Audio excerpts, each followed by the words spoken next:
Because that's what we all want, right? We all want to blow our money and not think twice when we buy stuff. We don't want to have to ask ourselves, like, can I afford this?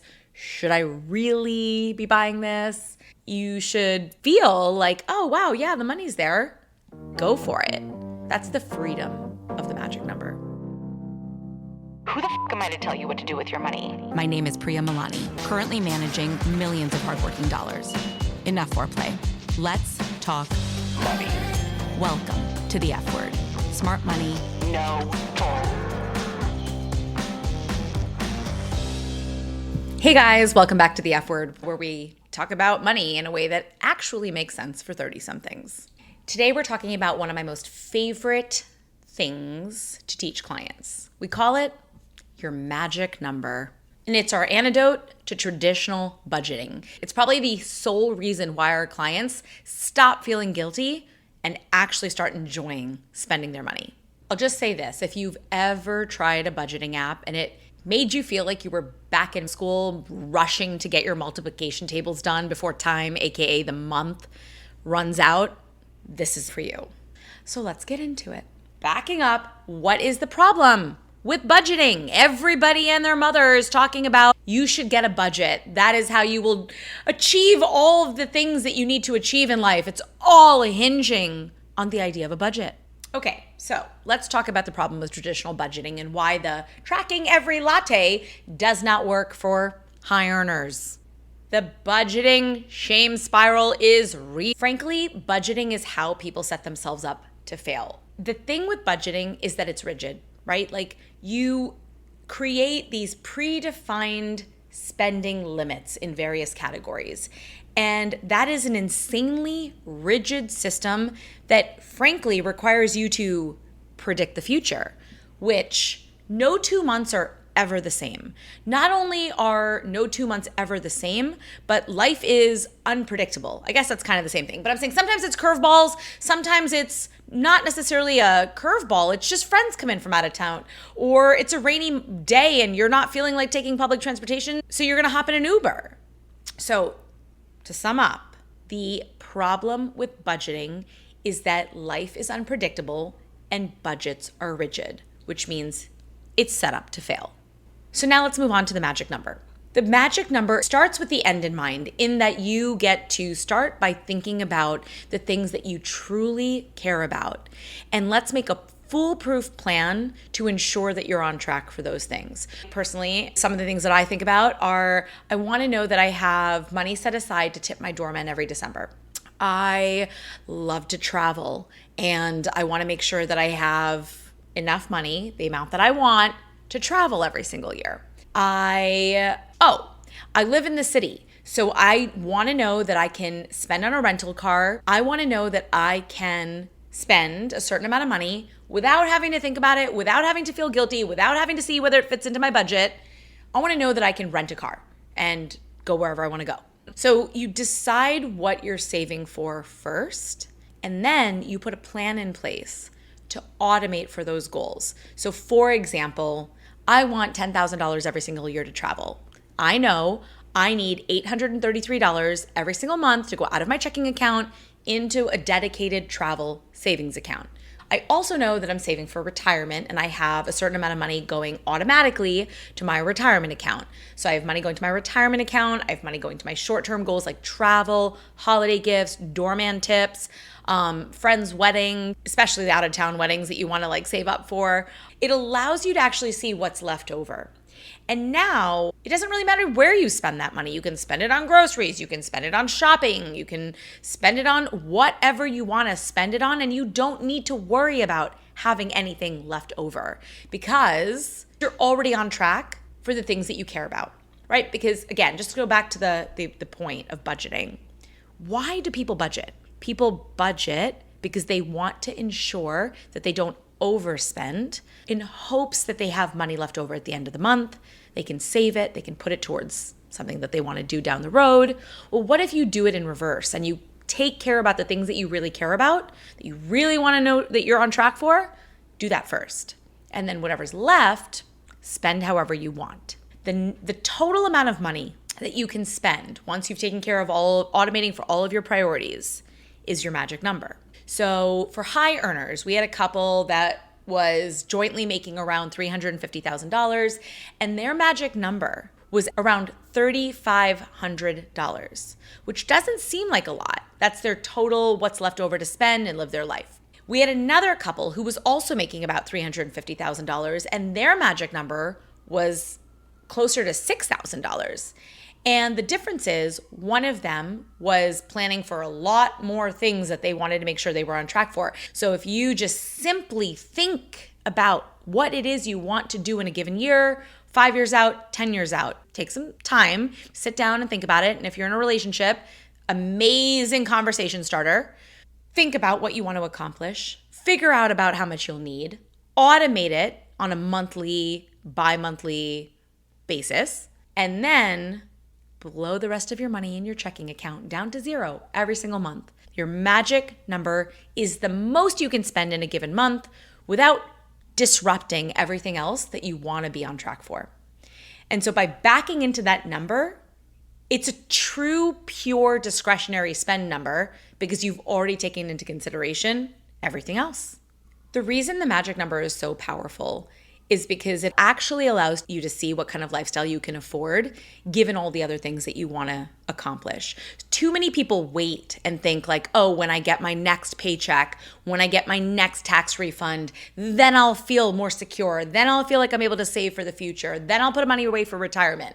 If you keep following that mindset, you will inevitably fall victim to lifestyle creep. I'm telling you this right now. I've seen it thousands of times. Everyone approaches this thinking like, oh, there will never be enough. And my magic number will never be high enough for what I want it to be. But that's literally never the case. We always come out of that exercise with people being like, wait, there's so much to go around. I just was wasting it to a certain degree. Like without having a plan in place, you end up spending more mindlessly.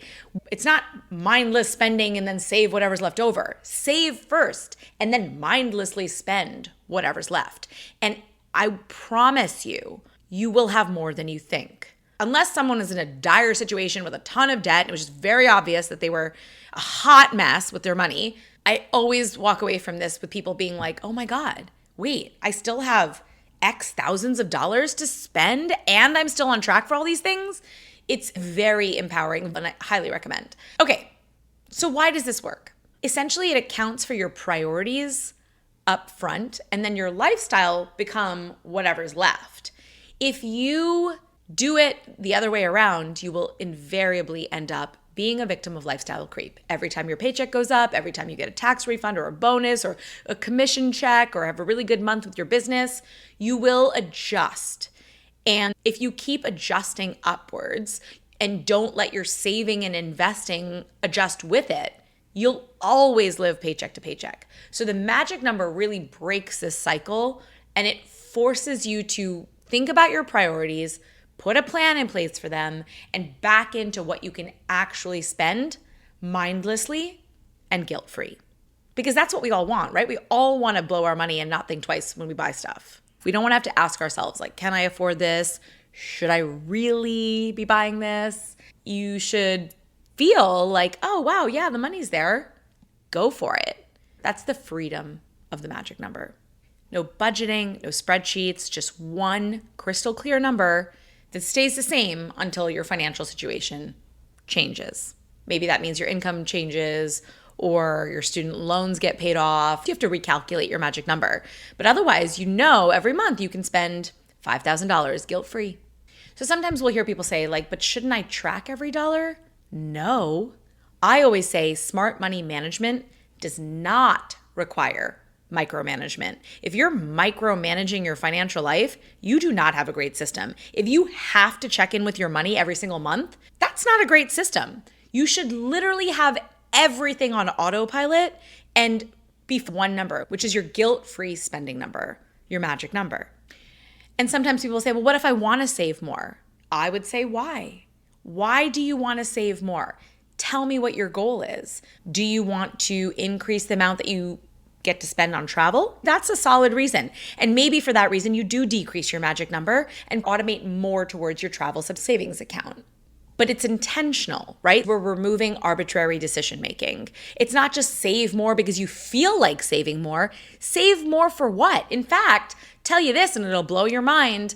We have so many clients who come to us and they are actually over saving for retirement, which sounds crazy because like, who the hell can oversave for retirement? But it is actually very, very possible. We see so many high earners oversaving because they're doing it very arbitrarily. It's like, oh, I think I'm not on track. I think I need to put more away. It's like, no, you're not only on track, you're ahead of schedule and you're compromising on your lifestyle today, which is also not a goal for many of us. We want to enjoy our lifestyle. Putting intention behind your savings is key. I want to make sure that you're not just saving for the sake of saving, but you know why you're saving. To get on track for a goal faster, to retire earlier, to have more saved up for travel. There's many reasons to save, but if you're just saving because you feel like you're not doing enough, then you don't have a plan. You're just winging it. And you make good money. You should not be winging it. Oh, and this is my favorite bit of pushback. This seems too simple. Yeah, it's designed to be that way. Why do people feel like money has to be complicated? Personal finance is not rocket science. It is so simple. And I'm not saying that like, oh, you should already have this figured out. In fact, the financial services industry is predatory in this way. They want to make everything feel complicated. It is not complicated. Tell me what you care about. I'll show you how to get on track for it. And whatever's left is your lifestyle. If you're not happy with your lifestyle, there's really only one major thing that you can do, which is increase your income. And that's a conversation for another day. So to sum up, why do our clients love their magic numbers? Well, one, it eliminates the need to have to micromanage every transaction, to have to track in a spreadsheet where your money's going, how much you spent on gas, how much you spent on groceries, how much you spent on insurance, how much you spent on whatever. Stop it. The other thing that's really nice about this system is that once you're automating towards your goals, as your income grows and goes up, you actually can see how your lifestyle can adjust and increase with it. It's so much more clear of like, okay, we're on track for our retirement. We're on track for the travel goal we have. I use travel as an example a lot because it's a non-negotiable for most people. And I don't think we have a stash plan that doesn't include travel as a goal. So travel, like all the things that you care about, if they're already solved for, if you're already planning and you'll be able to spend that money guilt-free, then as your income increases, so should your lifestyle. And at the end of the day, this gives you clarity. This gives you confidence. And this gives your money purpose. Because that's the problem for most of us is that we're operating from a state of fear, right? Like we're never sure we're going to have enough. And so we're either hoarding it or we're spending it mindlessly. And then we get into this cycle of girl math and all the other twisted ways in which we justify spending. But by simply taking a step back, figuring out what your priorities are, putting some purpose and intention behind every dollar, it'll allow you to actually adjust to your lifestyle, enjoy your lifestyle, and spend your money guilt-free. If you're still feeling like you're operating from a place of fear or restriction, you probably need a magic number. If this episode made you second guess how you're approaching your saving and your spending, or budgeting like you're broke, you know where to find us. Please hit follow so you don't miss what's next. Thanks for listening to The F Word. See you next time. Thanks for listening to The F Word with Priya Malani. If you like what you heard, hit subscribe wherever you're listening and leave us a review while you're at it. We're approval junkies. Don't forget, you can find a ton of great resources, content, courses, and other freebies at stashwealth.com. Now, for the capital S stuff our lawyers want us to say. Stash Wealth is a registered investment advisor. Content presented is for informational and educational purposes only and is not intended to make an offer or solicitation for any specific securities, product, service, or strategy. Consult with a qualified investment advisor, that's us, before implementing any strategy. Investing involves risk, including the loss of principal. Past performance does not guarantee future results. There, we said it. Did I have fun?